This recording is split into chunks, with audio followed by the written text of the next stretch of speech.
Hi, welcome to this very brief and very high level introduction to Hippo, the performance profiling capacity planning tool for Informatica. This is the first of a series of videos which focus on each of the functions available within Hippo. This one's rather special, however, as we just give a brief overview of all of the functionality within Hippo. The screen that you're looking at here is the Hippo dashboard. It gives the 6 top metrics which have been requested in Hippo by our customers.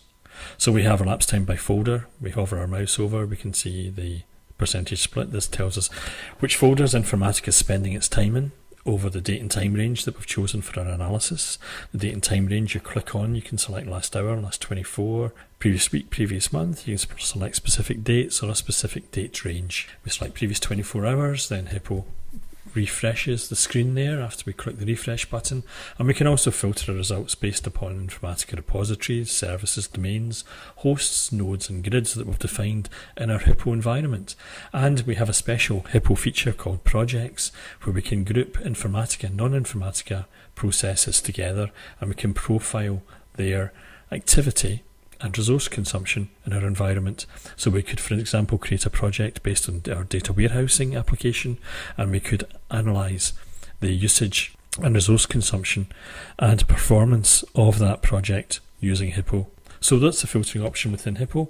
We can also use the Hippo bar here to toggle the menu on and off so we can get a broader screen for our analysis.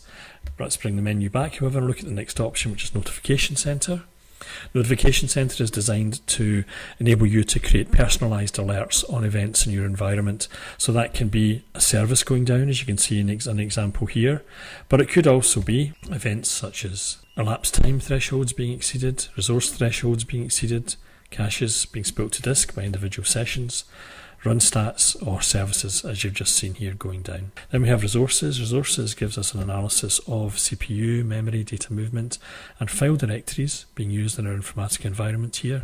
Let's click on CPU to give you a feel for the types of analysis that Hippo provides.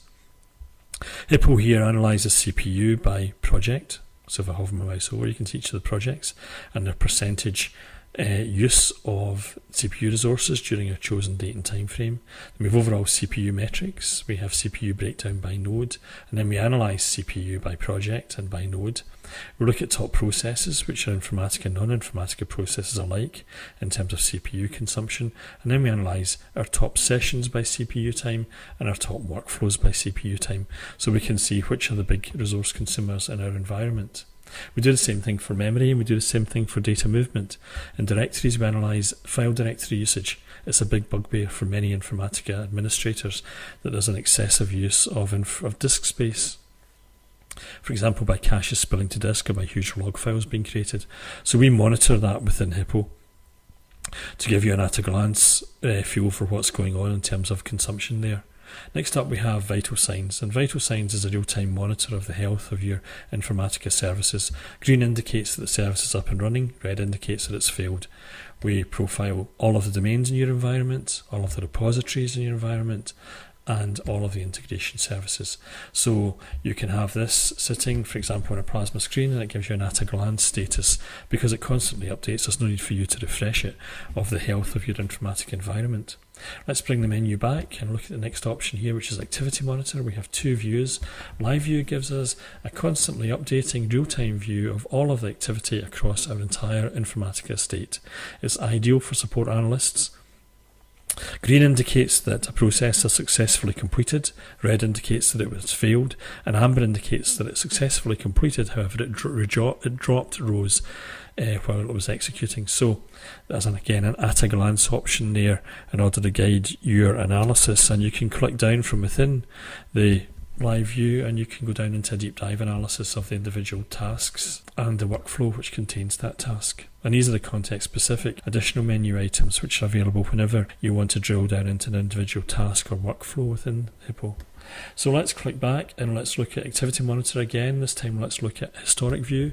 Historic View gives you a picture of the entire execution of workflows and sessions across your entire Informatica environment during the date and time range that you've selected up here, and according to any filters that you've added. You can also filter the results by simply typing in the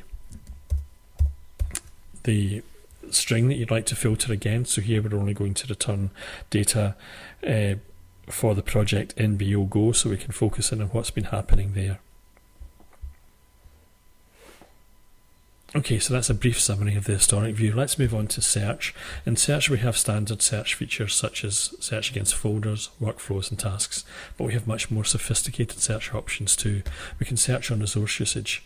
So we can search, for example, by memory consumption, CPU consumption, by cache size, by caches which spill to disk, and by time to first row, which is an excellent indicator of the complexity of an Informatica mapping. We can also search by executed SQL. So a DBA, for example, who's working in a database administration console could cut and paste a piece of SQL, which is actually running in their environment, into this screen, and Hippo would return the session and workflow which is responsible for the execution of that SQL statement, the fully resolved SQL statement. And this way enables the DBA, for example, to contact the relevant person, because perhaps looks like an orphan SQL statement, or perhaps it's excessively long running, or perhaps this DBA just wants to cancel it. This allows them to make contact with the correct person. And then we can search by design features. For example, here we have SQL overrides. Hippo will return every session which is executed in our environment during a chosen date and time frame which has used a SQL override, and there are other options available upon request. So next we have analysis. Analysis gives us a deep dive into individual folders, top workflows, top sessions, and looks at trends across these environments. So let's look at top workflows as an example of what analysis can do for us. Analysis should guide our performance tuning and remediation efforts. It gives us all of the key metrics for individual workflows. That's elapsed time, rows processed, cache size, time to first row, and CPU time consumed. We do similar things for sessions, in fact in even a little bit more detail, and we look at trends, and we do similar analysis for folders. Okay, so next we have capacity planning itself. So capacity planning brings together all of the key capacity planning metrics which are needed in order to trend previous performance and anticipate future requirements. There's a lot of information here, so we can toggle the Hippo menu off, and we can see here that what we're seeing is the activity in our environment over the past 24 hours. We could choose a much longer time frame, which is probably more appropriate for capacity planning, or we could use a specific date range. And Hippo stores information all the way back to when Hippo was first installed in the environment. So you can conceivably have a very long time range and a great deal of information to analyse performance and capacity against, which can be very useful in terms of dictating future requirements. Okay, let me toggle the menu back on again. Let me show you finally the timeline feature. The timeline feature is unique in Hippo. The timeline feature enables us to correlate individual sessions and workflows against the peaks and troughs of resource consumption in our environment. So in yellow here we see memory consumption, in blue we see CPU consumption, in red we see data movement, and down below we see the individual sessions which have executed during our chosen time frame, and we can correlate these against the peaks and troughs. This is a completely interactive graph, so we can drill down into it, we can scroll through time. Finally, we have the administrator option. This gives a single place to manage users, define security settings, manage file systems that you'd like Hippo to monitor, and to configure Hippo and to monitor Hippo status. So these 10 options here, together with the workflow and task deep dive, which I mentioned previously, make up the 12 main menu options within Hippo. And I'll say more about each of them in the series of videos which follows this one. Thank you.